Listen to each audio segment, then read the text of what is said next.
This is eCoffee with Experts, where marketers and founders share what's actually working in SEO, AI, and digital growth.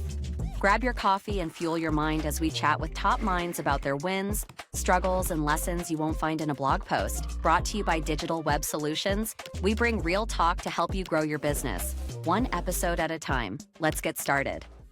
David Hunter, welcome to the show. Thanks for having me. You're very welcome. Tell me about Local Falcon. You guys have been around for a couple years, and they say that being stolen, like your idea, if it is stolen and copied, it's a great idea.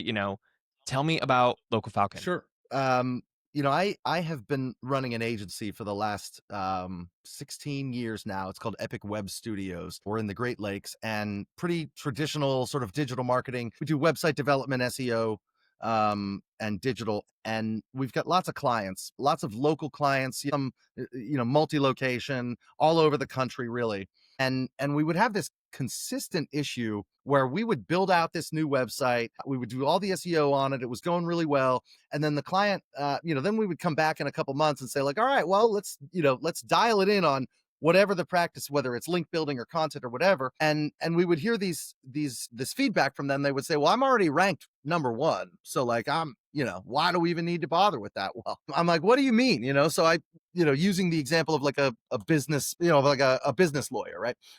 They would, their law firm, they would go and do the search at the law firm on top of the business and from their device. And they would say, law firm near me or business lawyer near me, contract lawyer, whatever. And they're like, see, I'm ranking right at the top.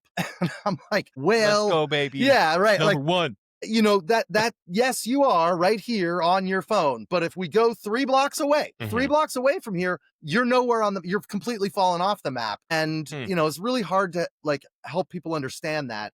And so, the concept of basically like, well, why don't we just do like an emulated search from 3 blocks away? And then we'll do one on the other side and this up here, down there, around there. And all of a sudden we say, okay, well, let's do like a geo grid where we do emulated searches across your neighborhood at whatever radius and density, sort of, how tightly packed do you want them to be? And then from there, we can give you a report that shows you how you are doing.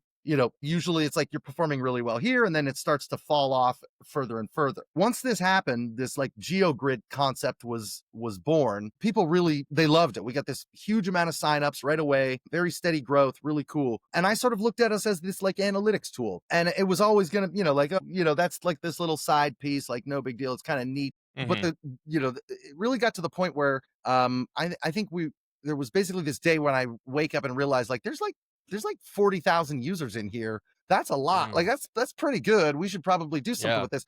And I'm noticing that like we've got these different subscription levels, especially on the lower tiers. They're canceling after like 2 or 3 months, right?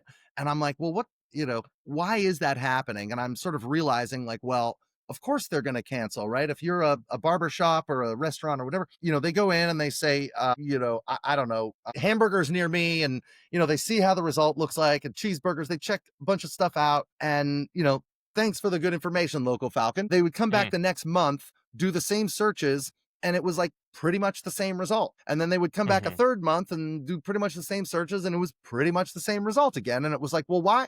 They would say, well, why am I even paying for this? Like, I'm not getting any new information here. And like, it's cool to know, but like, I don't need to pay for this. I haven't done anything, no big deal.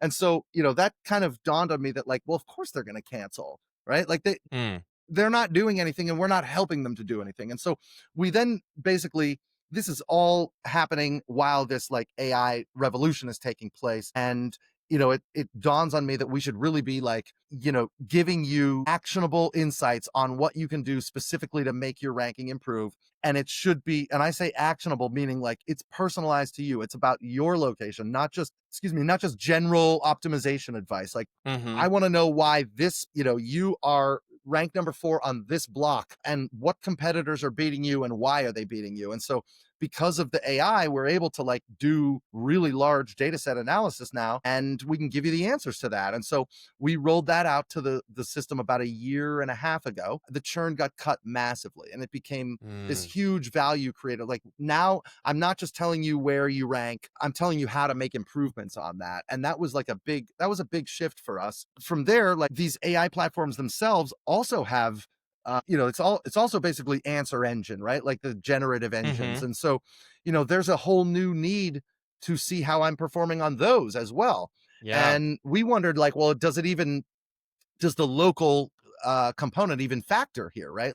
If I search for, best hamburgers near me, like, what's it going to do, Hmm. And so we did this whole white paper. We actually basically built out the tool so that you could track a brand on ChatGPT, on Gemini, on AI overviews, on AI mode, on Grok, all of them. And from there, you basically you add your brand, and then from there, you can spin up a whole bunch of different searches that would make sense around what, the AI would look like, and give you that same result of like, well, we stopped talking about ranking because it's not about like a specific ranked list. In fact, if you do the Hmm. search 10 times, you're going to get probably a similar list, but it's going to be in like different orders each time. And so, Mm. or slightly different orders. Right. And so we did this whole white paper. We basically put, I think it was like 60,000 different businesses that we did.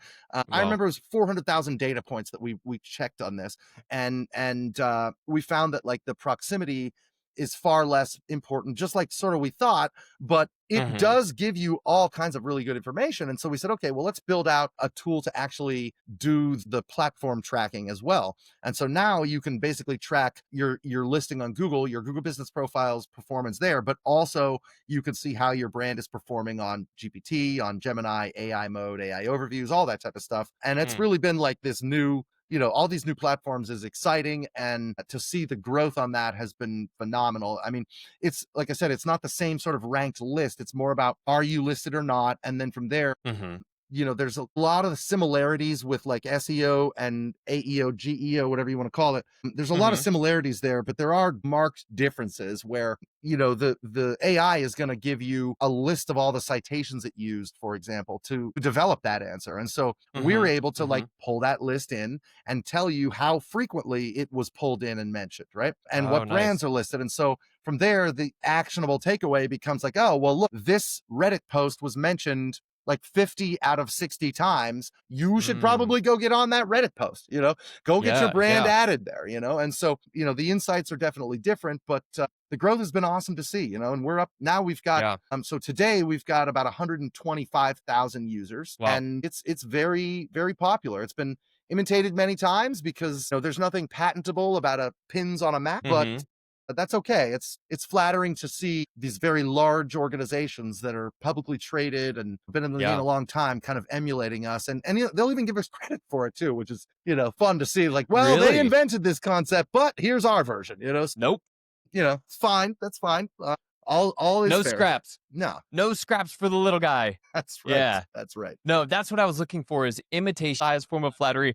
So you mentioned you have two businesses, right? You have Local Falcon and then you have Epic Web Studios. Yep. Epic Web Studios has been around for almost 2 decades Yep. and Local Falcon, just within the past 5 years. And it sounds like they have a lot of symbiosis. There's a lot of overlap. I'm curious from starting the first business to starting the second business, first as a service, second as a product, what was kind of like the core or like the through line that allowed you to grow Epic that you transferred over to Local Falcon? Like what was the core fundamental, David Hunter kind of methodology? That's a good question, Austin. I don't know that I've really thought that much about it, but I guess like because it was such a different time, right? We're talking about like Sure. 2007, 2008 versus 2022 when this is happening. So Hmm. um, that's a big gap of technological advancement in the world.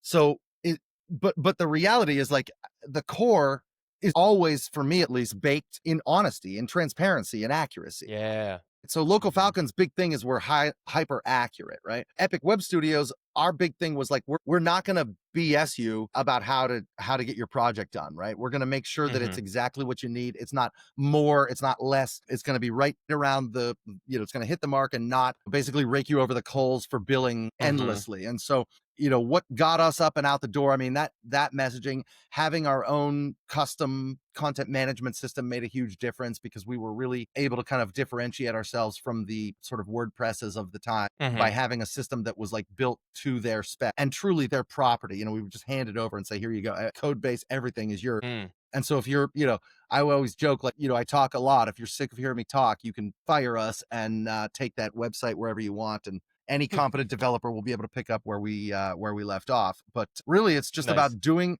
like even if the news is not great news, you just gotta be open and honest with them and show them Yeah. what what it's going to take. Sometimes Hmm. it's a Herculean effort that's not worth pursuing. Yeah. Other times, no, it may be real work, but we can look at this over a 3, 6, 12-month timeline, whatever, and actually get results out of it. So it really Yeah. just Yeah. depends. But I think that accuracy and that transparency has always been pretty paramount. If there's a common thread Yeah. between the two. Yeah. Yeah. And today, Local Falcon is awesome, man. It's like the top of the funnel, right? Like it's Yeah. the Yeah. first thing That that was you're my next doing is like question. you need to see how you're performing in order to make any other decisions. And so Hmm. it really does well at that sort of top of funnel stage. And we do Hmm. have, I'll tell you what, I'm terrible about it, but we've got this like pro services component where if you really want, beyond what the AI reports are doing, if you want our help, our team can absolutely come in and help you with that stuff. Yeah. And I say Right. I'm terrible about it because like we don't really promote that. We haven't. And I originally like stayed away from talking about the two brands together Hmm. at every Why? possible. Well, because I didn't want to have an analytics tool whose answer was always, oh, just hire this agency. Like Sure. it Yeah. just didn't ring true to It's me. blatant. Yeah. Yeah. And like, I didn't even really care about that. It was more just like, no, we want to build this B2B SaaS business. Like the services component is interesting and, whatever. But like Epic Web Studios does its thing. It's profitable. It grows on its own. It's got its own team. There's no Hmm. need to go commingle these two. But then I realized like I was listening to this, and however you feel about the guy, whatever, like I was listening to this Neil Patel keynote talking about how he bought a software, paid $2 million for it, gave it away, decided it was a paid, B2B SaaS that was out there, decided to take the pricing away, gave it away for free, and used it solely to generate leads for his agency business. Is that Uber Suggest? Yes. Or something like Yeah. that? Okay. Yeah. He paid like $2 million for it or whatever, and then turned it into free and essentially had his agency launched simultaneously. Maybe it had been around for some time before that. But when I'm listening to this, I'm like, wow, I really just missed the mark on this one. Like, what a dummy. Like, I'm not funneling anything over to us. It like, is a super. yeah. How'd I super miss smart. that? You know what I mean? Like, how did Right? I not do that? Like, and it's like staring me in the face. I've got, our Yeah. business development guys are going like, Dave, can we please get some of these leads? I'm like, no, we don't want to, taint the brand. Like, you've got to be kidding me. Meanwhile, like, okay, finally, I like rip off the Band-Aid and say, okay, we can put a little tab in there and like go ahead. So Yeah. we do that. And like the very first week, someone like signs up. We had like 5 people sign up. And to this day, that was like 2.5 years ago. Local Falcon's been around about 4 years now. So, but once that happened, these clients are coming back to us going, thank you so much. This is so much better. And I'm like, Yeah. okay, that was really dumb of me to not do that. So I learned my lesson the hard way on that. But, now it's all working together, That is a very curious instance to be in, where you see an opportunity, but you're resistant because of either some personal belief or some values or, maybe something that has happened in the past. And you're like, I don't want to mix the two, I don't want to go down that path. I'm curious if you see any sort of like, maybe it's a shiny object even, or you think it's a shiny object. Is there anything in Local Falcon now or anything in either of your businesses where you're like, I'm still resisting it because, maybe I'm just old school or that's not how things are done around here. But in the back of your head Yes. that if you took that step, it could actually be a really big opportunity. I'm curious where you're at. I'll tell you. So yes, absolutely. Except my resistance was again eroded. I finally kind of gave in, but it's not live now. It's being built. But like the concept of basically an AI agent going in and actually making the changes for you was something that Nice. I was really against because it's so nuanced. Google Business Profile looks on the surface, it looks very simple. I mean, it is. In theory, it's very simple, right? The reality is like there's a ton of different data points that go into like how you're going to be surfaced or not. And it's on you're talking about a free tool that millions and millions of businesses use. And therefore there's lots of spam on there and there's lots of scammers on there. And there's like, 50 ways to break the thing.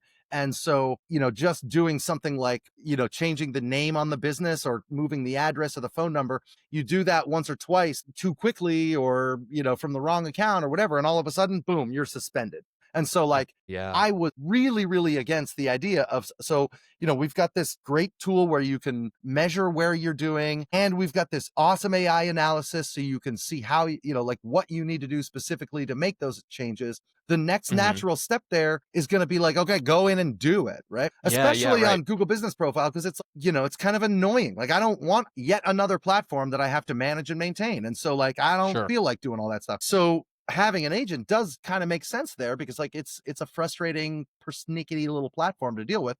So if we have like a really finely tuned agent, like, yeah, it probably could go make those changes. But that's another one that I was just really against doing. And because I just thought like, I don't want to put people's listings at risk. I don't, like want to take any chances like that where we could be responsible for getting some, multi-thousand location business. And there are a lot of them in there suspended. Like, that would be awful. Yeah. That would be awful. Yeah. And so, I was resistant to the change, but, I finally just said, look, this is the future. We have to do it.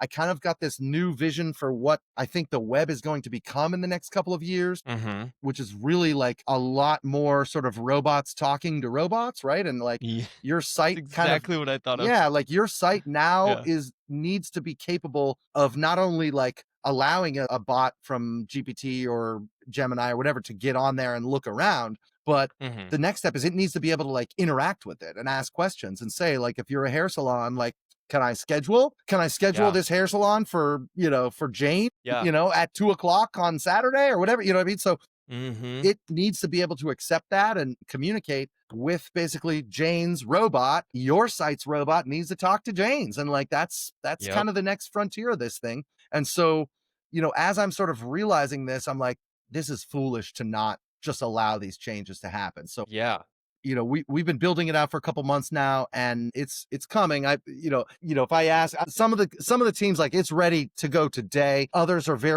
I'm more on the reservation camp of it. Like, no, like, test it. So we're going through testing, but like, it's coming. It's going to be pretty cool. Yeah. And even to have that idea of the obvious next step is not to hire our agency, but actually put a agent in between. That thought must come from internal practice or something where you're building agents internally, or you are building agents for your current clients. Tell me about that. How are you using AI internally to run your businesses or to help clients get results? Sure. So you're right about that. The idea came because, like, when we at Epic Web Studios are bringing in a new client, one of the very first things we're going to do is run Local Falcon scans and do an audit on the listing. And the software at the time, like, couldn't go that far. It couldn't look into your website and look at the pages on there. It can look at your business profile and your competitors, but it couldn't kind of leave that universe of Google or the GPT side or the Gemini, whatever it was. It couldn't leave its walled garden. And so our team would, of course we can do that. We would go in and do Screaming Frog to look at all the on-page stuff. We would do like a SEMrush to do the, the rankings, Ahrefs. We use basically those three, pull all those together, and then put our, actual experts in place to like discern noise from something that's real, kind of rank through, make the list, and then from there present it to the client and say, okay, well, look, we think these are going to be the biggest impact items. Let's focus on those. They're going to take this long. Here's what you can expect it to be done and what, you may get out of it, and let's see what happens. Just kind of go with it, hand in hand as a team and say, okay, well, let's put our best foot forward here. There's no reason the agent can't also do this, right? Yeah. The agent should be able to do exactly what I just described, where it can do like a deep analysis. It can actually go look at not just the walled garden of GBP, but also out into the other citations you have, the link presence that you've got, the pages on your website, the structure of your site, the technical optimization of it. It should be able to look at all of that stuff and provide a really high level audit for you that can be, get down into the weeds if needed, and then actually go and do this stuff. That is a little bit nerve wracking as an agency owner. I'm like, am I building a tool that's going to like put us out of business? Right.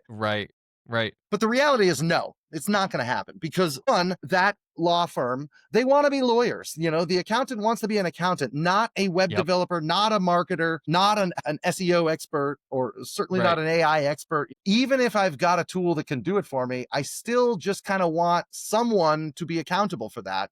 And that's where the agency comes in. On top of that, like, we live and breathe this stuff. The law firm does not. And so we know kind of what Mm-hmm.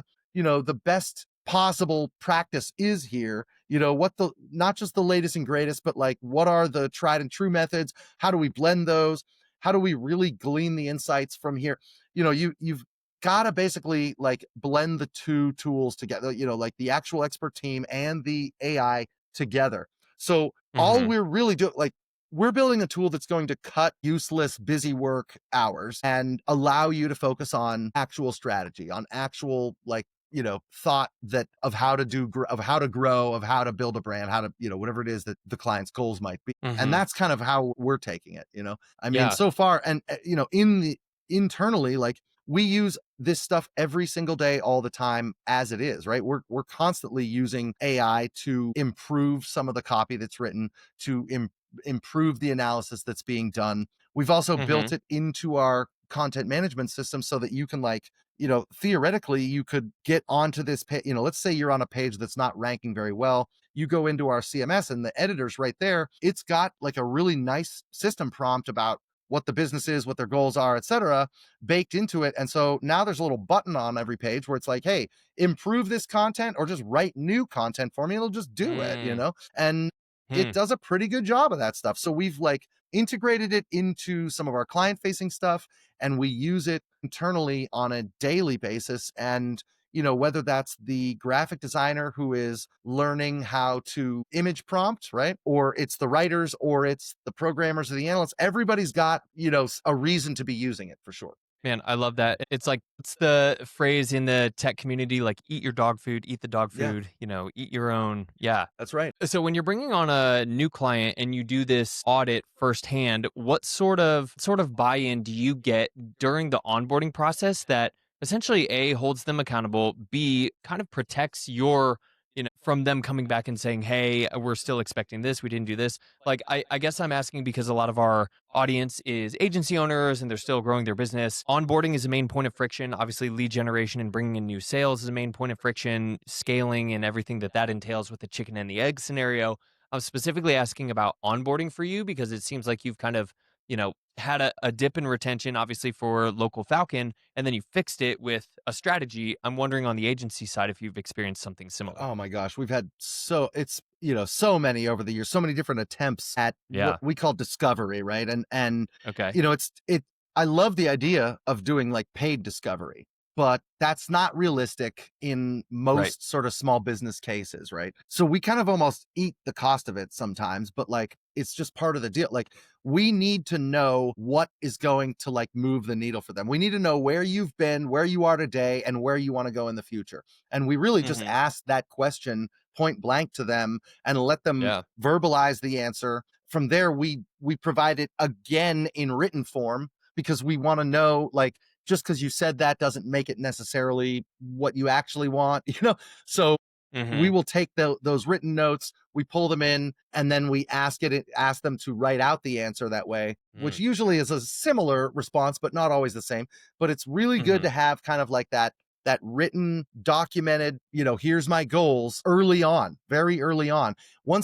Once you've got that process of their goals lined out, it's really just about developing the right scope. So we will come in and start as like a almost open-ended agreement of like, look, it's an hourly basis. We think these are the things that are going to matter based on the limited discovery we've done. Hmm. If this looks good, like, let's move forward with it. And they'll say yes to that as we get through the process. Remember, this is like, has to be a partnership, right? So if you're coming back Mm. to them and saying like, look, we thought that we needed to do one blog post every week because of X, Y, and Z. Turns out, nope, we need to do like way more work on testimonials because you don't have any, Mm. and we missed that or whatever.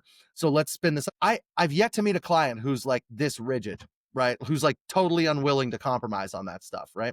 Yeah. The only time that's an exception is when they've got like an RFP and they know ahead of time, here's what we're going Hmm. to do. Here's what we need. We need a new website. We need ABC. That's different, right? That's where, they've already done their work, and they're just giving us basically an order. At that Hmm. point, we're, just order taking. Like, that's fine, but that's fewer and further between. The most of it, it's like, it's on us to figure this stuff out. So we just go in eyes open every time and just lead with, look, we think this is what's going to make sense, but we may have to pivot, and oftentimes do. But like, it gets results. I mean, that's at the end of the day, what really matters is like, you've got to make sure that you're like getting towards their goals. But one other tip too is like, get your baselines, guys. Like, it's so easy to forget this. Yeah. And like, then you're just like you know that you just like killed it on this for them.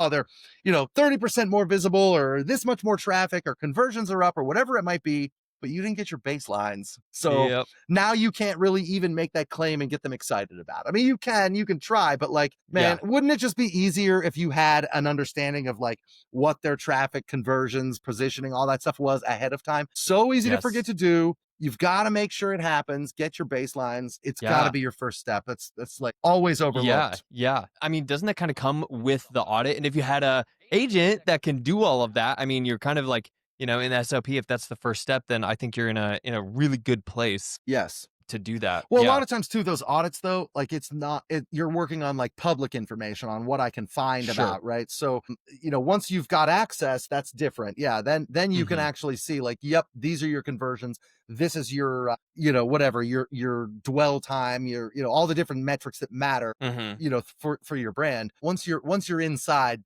yes, your audit should definitely consist of those things, but it's when it's public information that you're working off of that if you forget and you just run with it, like that's going to bite you. No. Well, David, we only have a couple minutes left. I wanted to ask you, because you were mentioning like in the future of the internet is robots talking to robots. I tend to agree. We're already starting to see it, right? It doesn't excuse not having a UI, by the way. Like those are still going to be there. It still needs to matter. That still matters. So I should caveat it with that. Go ahead. Sorry. Just to double check, if the robot comes back and says you should check out these 3 options, you still have to have a good experience. That might be, in a couple years from now. I'm talking the next 12 months. Like what are you bullish on in terms of either SEO, in terms of AI? What are you looking at that you're like, if I could, I would just double down on this and go all in? I mean, I think that we've got I hate to restate the answer, but I think it's agents. Like, I think it's AI agents because have you tried them? Like, have you tried using agent mode? It's not great. Like it's a little bit clunky. On ChatGPT. Yeah. It's a little like impressive. Like, don't get me wrong. It's like amazing what it can do. Right. But it's still slow. It's still clunky, and you can see how it's prone to error. So I think we've got like in the immediate near term, like a lot of work to do on how to like make improvements in that regard. But I'm very bullish on it because like I do see functional use cases where it's like really totally kicking ass. So like I'm big on that. And I also am bullish on Google, by the way. Like they kind of created this. Everybody's like hating on Google these days because of, I don't know, man. I see Gemini as being like really like consistently outperforming a lot of these other systems out there. And I'm just impressed by it. Just saying that Google is still, the big kid on the block. They really are. I'm still bullish on Google. I think GPT is great. I think it's keeping Google on their toes and making sure that, they don't just like kind of keep this stuff in a black box. But like, have you like VO, Nano Banana, like their stuff is so cool. They've got Google CLI is like out there trying to put Windsurf out of business. Like it's amazing, like all the different products that they've got. And they're in so many different devices. They're in so many different landscapes already that like, I think that they're going to introduce the rest of the world to AI in a way that they've not experienced. And they're well positioned to do that. So I'm pretty bullish on them still. Yeah. That's a good way to put it. Google is like obviously it's such a household name. And if there are people who are still living under a rock that may have, they have Google on, which there are, exactly. We both mentioned we're from the Midwest. I think you'd find more rock dwellers there than maybe I had Silicon one in my Valley. office last week. She's like, so tell me about this chat GBT. I'm like, really? What? Like, what do you mean tell you about it? And it's GPT. What are you talking like, about? what, like what? I was blown away. This is last week. I'm not even joking. Like, oh my. It's like a client. Well, I'm like, well, we've sent probably 60 emails to you about this. We've called you about like, how do we, right. Okay. Right. So yeah, no, that's the thing. That's that's the real deal. Man, David Hunter, where can we find you to learn more about your businesses and about you? So I'm on LinkedIn pretty regularly. Certainly find me there, and our site, localfalcon.com, without a doubt. Awesome. Appreciate you for coming on, and we will see you on LinkedIn. All right. Thanks for having me.